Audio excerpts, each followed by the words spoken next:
देखिए, पहले तो आप सभी को नमस्कार। आप सब पत्रबंधु छायाकार आए, इसके लिए आपका बहुत बहुत आभार। कई दिन से एक विशेष विषय चला हुआ है पंडित शिवराम शर्मा जी ओपन थिएटर के बारे में। तरह तरह की बातें सामने आ रही है, कुछ अखबार में आ रही है, कुछ किसी के माध्यम से आ रही है। सबसे पहले तो मैं आपको एक बात बताऊं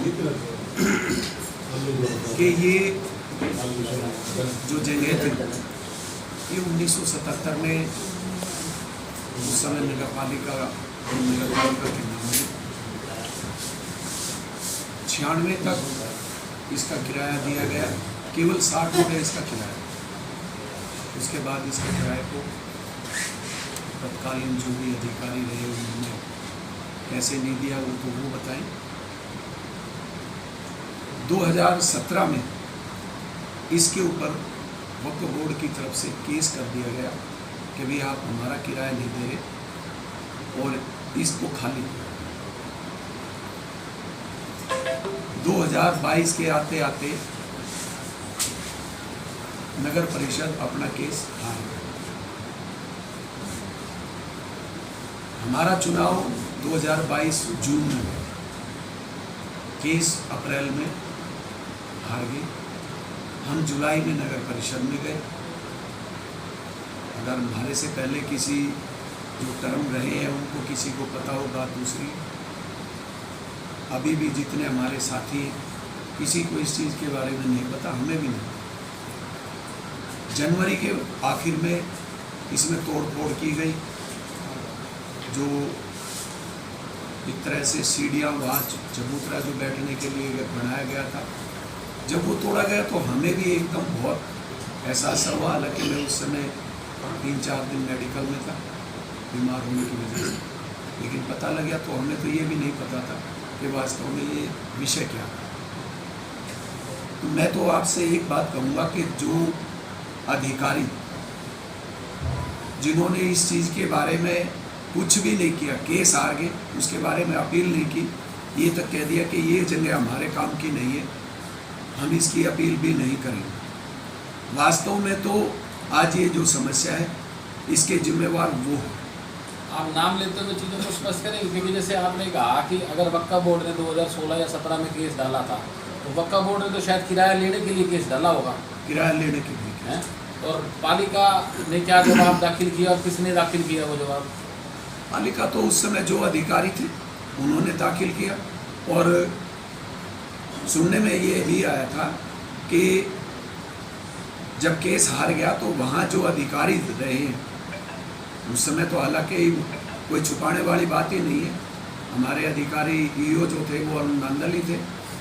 और सुनने में ये भी आया कि उन्होंने वकीलों को भी ये कह दिया, जो हमारे वकील थे इस पैनल के, कि हमें इस जगह की कोई ज़रूरत नहीं है और हमने इस केस में अपील करने की भी कोई ज़रूरत नहीं। उसके बाद हमारे अधिवक्ता जो साथी थे, जब ये विषय ज़्यादा बढ़ा तो वो उपायुक्त महोदय से मिले। उन्होंने कहा कि भाई तुमने इसकी अपील वगैरह क्यों नहीं की? तो उन्होंने बताया कि जी हमें वकील अपील करने के लिए मना कर दिया गया था। उसके बाद डीसी साहब ने वो कहा कि भाई आप क्या लिख के दे देंगे, तो ये चीज़ें भी वहाँ जो हमारे वकील थे इस पैनल के उन्होंने लिख के दी। और उसके बाद ही आगे कार्रवाई इस पर हुई। उपायुक्त महोदय ने, प्रशासन ने भी इस बारे में संज्ञान लिया। सबसे बड़ी बात यह है कि नगर परिषद के पास ही ये जगह जा चुकी थी और नगर परिषद के ही ये नाम रही है। मैं तो एक बात पूछना चाहूँगा कि उन लोगों की क्या सोच थी, जबकि इसके केवल 60 रुपये पर मंथ का किराया, यानी कि लगभग 12-72 720-25 रुपये जो भी हुए। उनने केस लड़ने वाले जो हमारे वकील थे उनके ऊपर इतना पैसा लगा दिया, इस जमीन का किराया भरने के लिए जो कम पैसे पड़ते थे वो नहीं किया गया। तो ये मंसूबा जो उनका था ये शुरुआत से गलत था। इस विषय में अब जो बात हुई उसके बाद हमने नगर परिषद में रेजुलेशन पास करके और इसके लिए दोबारा लीज के लिए भी लिखा गया, उन्होंने इनकार भी कर दिया कि आप पहले ही डिफ़ॉल्ट हो, आपने किराया नहीं भरा आज तक का, जो 20-25 साल जो बीच में गुजर गए, तो हम इस मामले में आपको ज़मीन नहीं दे सकते।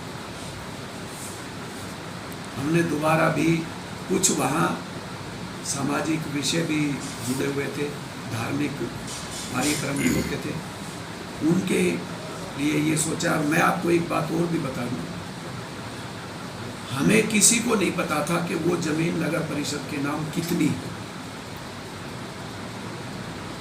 ये विषय भी अब 2-4 दिन से आया कि वो इतनी जगह थी, इतनी थी, किसी को नहीं पता था। मैं तो कहता हूँ मेरे से पहले के भी 2-4 पार्षद भाई भी हैं जो 2-2, 3-3 योजना से, शायद उनको भी नहीं पता था, और शहरवासियों को भी ज़्यादा लोगों को नहीं पता होगा कि ये कितनी ज़मीन थी। हमने जब प्रयास किया तो उन्होंने एक बात कहा, हमने सारी के लिए कहा, उन्होंने एक बात कही कि भाई हम सारी ज़मीन आपको नहीं दे सकते, जो भी 1200 पौने 1200 का ज़मीन है।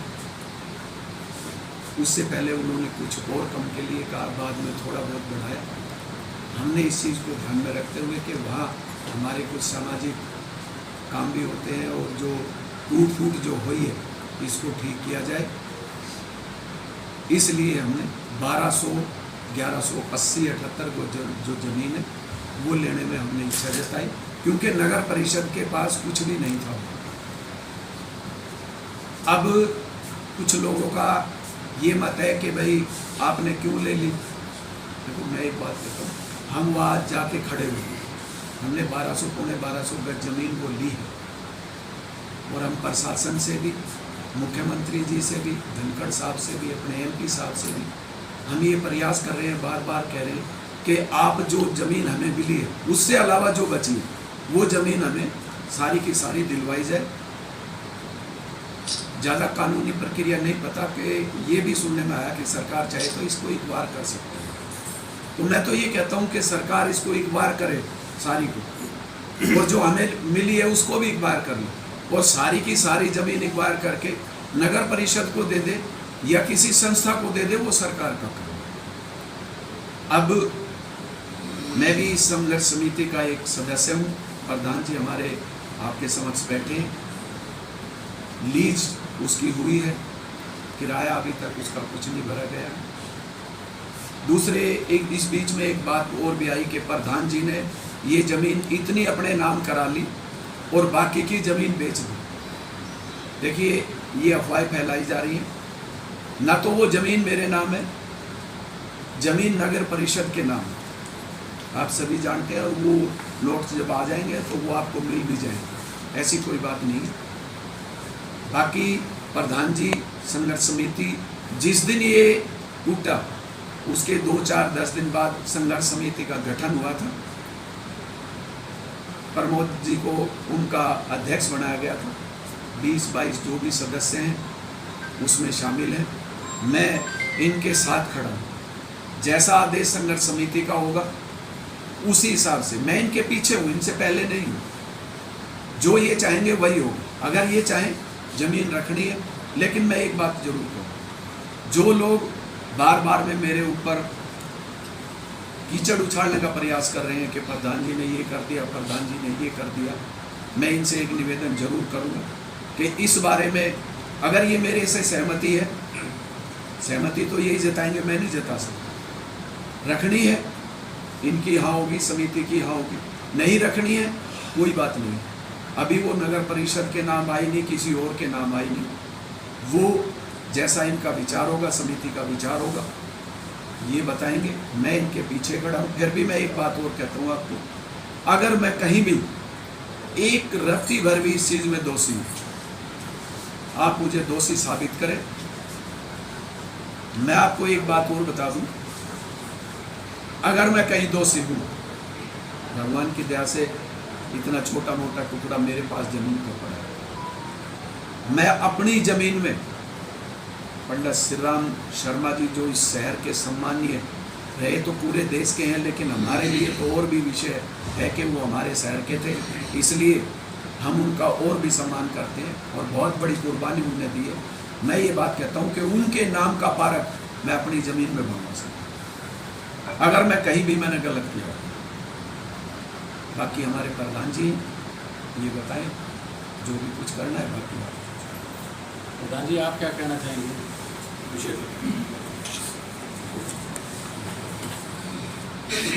जिस समय श्री राम शर्मा, पहले तो सभी भाइयों का, प्रेस रिपोर्टरों का, छाया का, पत्रकारों का यहाँ आने पर हम उनके बड़े आभारी हैं जो इतना समय सभी भाइयों ने दिया और उनका यहाँ आने पर स्वागत करते हैं। जिस टाइम श्री राम शर्मा पार्क के बारे में हमें पता चला वहाँ तोड़ फोड़ हो गई, उसके बाद सारा शहर सर्व जातीय समाज इकट्ठा हुआ।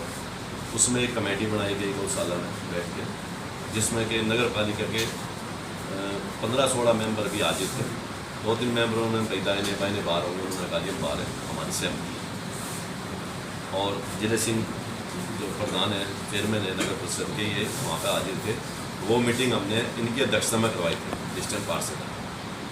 तो सभी की सहमति इसलिए ली गई थी, भाई पार्षद है, नगर परिषद का मामला है, जिससे कोई भी किसी प्रकार का किसी ने जानकारी हो तो बता भी दो। उसमें यह आया कि नगर परिषद के चेयरमैन ने कुछ नहीं पता, पार्षदों ने कुछ नहीं पता, आज तक के सभी किसी ने भी इस बारे में कुछ नहीं पता था क्या चल रहा है क्या नहीं। उसके बाद सारा ये कमेटी बनाई गई संघर्ष समिति, और ये फैसला लिया गया कि ज़मीन जितनी भी श्री राम स्वतंत्रता सेनानी पार्क की है वो सारी की सारी ज़मीन लेंगे, 1 गज भी ज़मीन कम नहीं लेंगे। और उस पर पहले से भी बढ़िया श्री राम शर्मा पार्क बनाया जाएगा। और रामलीला मंच है वो श्री राम भगवान से भी जुड़ा हो रहा है, क्योंकि मेरा ख्याल तो 30-35 साल से 25 साल से जो भी है हम भी देखते आ रहे हैं कि रामलीला वहाँ चलती है और अच्छी रामलीला होती है। क्योंकि शहर में तकरीबन रामलीला और भी होती है, बाकी मेन रामलीला आज के दिन किसी टाइम नई कल होया करती, आज वो मेन रामलीला के नाम से काम से भगवान के नाम से पहचानी जाती है। लोगों का जुड़ाव भी है, धार्मिक स्थान भी है। तो उसमें सारे शहर में रोष था, बड़ा रोष हुआ। उसके बाद हम प्रदेश अध्यक्ष श्री ओम प्रकाश धनखड़ से भी मिले, उन्होंने आश्वासन दिया हमारे सामने, तुरंत माने डीसी को फोन करा, यथास्थिति जैसी स्थिति है वैसी स्थिति करके दो। हमारे जो सांसद महोदय है डॉक्टर रविंद्र शर्मा जी, उनसे हम मिले, उन्होंने भी टेलीफोन पे जो ना इनके सभी अधिकारियों को फ़ोन करे कि भाई जैसी है ये आपने गलत करा, ऐसा नहीं करना चाहिए था। अगर कमेटी ने, नगर परिषद ने कोई गलती करी है तो उसके लिए ये नहीं कि भाई तोड़ फोड़ कर दें, सारी के सारी को ध्वस्त करके ना आपने कर दिया। इससे समाज जुड़ा हो रहा, तो नगर परिषद का अकेला मामला नहीं है, समाज का मामला।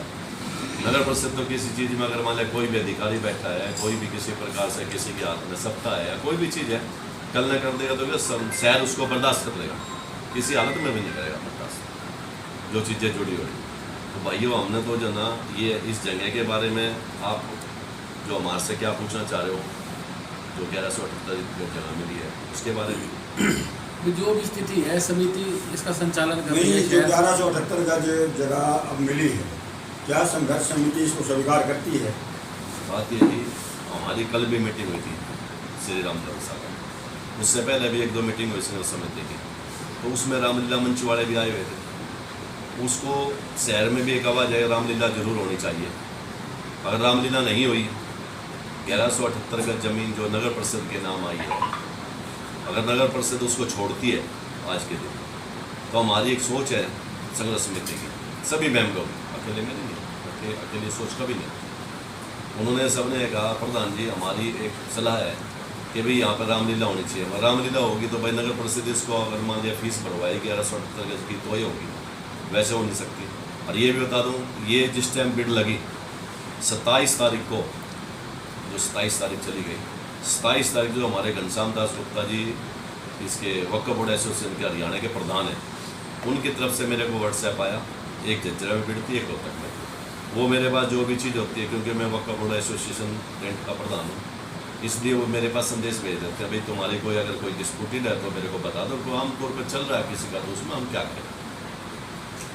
उसी वक्त जो ना हम 4-5 जने रामलीला वाले भी, पंकज शर्मा एडवोकेट जो है हमारे, जो भी उस टाइम हाजिर, तुरंत प्रभाव से हम जाकर डी साहब को उस पेपर को लेकर मिले, मगर सर ये क्या है, ये 2700 कुछ जगह बिड जो लग रही है 4 तारीख की इसकी बोली है, और आप कह रहे हो कि भाई सब कुछ हो जाएगा।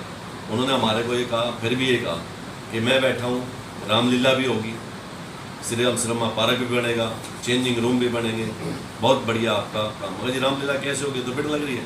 बोला आप बेफिक्र होकर जाओ, रामलीला भी होगी, श्री राम शर्मा पार्क भी बनेगा और बहुत बढ़िया बनेगा। बाकी उसके बाद भी हम चुप नहीं रहे, क्योंकि एक बिड तो सामने दिखाई दे रही थी कि भाई तो ज़मीन चली जाएगी, फिर क्या है, एक बार बिड हुई है, रोज जिसके नाम होगी, फिर तो पता नहीं कितने आदमी जुड़ जाएंगे। अभी तक तो मामला वक्फ बोर्ड और नगर परिषद तक का है ना जी, और उसके लिए हमारे प्रयास आज भी जारी हैं और जारी रहेंगे। संघर्ष समिति का फैसला ये हुआ कि रामलीला होनी चाहिए, उस हिसाब से 1178 गज ज़मीन नगर पालिका ने ले लेनी चाहिए, क्योंकि वहाँ पर कब्जा हो जाएगा। 1178 गज पे तो जब कब्जा हो जब ही होगा जब लेंगे। और उसके साथ साथ ये नहीं कि हम किसी प्रकार से पीछा छोड़ देंगे, चुप बैठ के, हमारी एक ही आवाज़ है और लेकर रहेंगे। सरकार और प्रशासन से भी आज तक उनके आश्वासन भी यही रहे हैं कि आपको पूरी की पूरी ज़मीन मिलेगी। आज से 4 दिन पहले प्रदेश अध्यक्ष जी से भी मिले थे, जिस टाइम साइकिल यात्रा पाए, जब भी उन्होंने कहा था आपको पूरी ज़मीन मिलेगी। डॉक्टर रविंद्र शर्मा जी से मिले थे, उन्होंने भी कहा पूरी ज़मीन मिलेगी, और उन्होंने कहा था एक आप मेरे को लेटर लिख के दे दो सीएम के नाम। हमारे पंकज शर्मा जी आ जाते हैं और बताते हैं, उनको कहा था कोई पॉइंट बता दें, इस प्रकार से आप लिख कर सीएम साहब के नाम मेरे को लिख के दे दो, मैं सीएम साहब से बात करके और आपकी पूरी ज़मीन दिलाएंगे। तो यही है भाई, अगर संघर्ष समिति का तो यही फैसला है कि भी ये ज़मीन ले लेनी चाहिए, जिससे कि रामलीला मंच वहाँ पर चले, और जहाँ पर हमारे 100, 200, 500, 1000, 2000 आदमी बैठने की जगह बनेगी, तो हम आगे भी पूरा का पूरा शहर जुड़ाव रहेगा, तो इस ज़मीन को लेने में कामयाब।